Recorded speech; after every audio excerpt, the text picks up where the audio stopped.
Let's talk about mental training and visualization. Now, perhaps surprisingly, mental training and visualization has been studied since the late 1800s. There's actually a paper published in 1880 by Galton called The Statistics of Mental Imagery.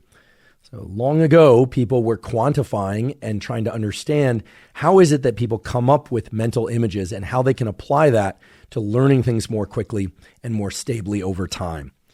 Now, as I mentioned earlier, mental training and visualization relies on a process that we call neuroplasticity. Neuroplasticity is a term that many people have heard, and it encompasses many different things.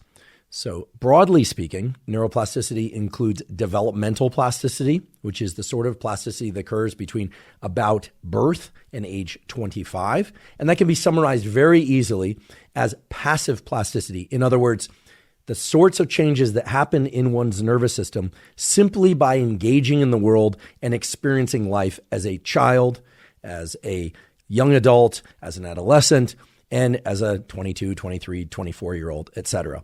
Now, of course, it is not the case that on your 25th birthday, you close out passive developmental plasticity and start engaging in the other type of neuroplasticity, which is adult neuroplasticity. It's a gradual tapering off of developmental plasticity that occurs between age 0 and 25. And for some people, it might occur somewhere around 26, for other people around 23.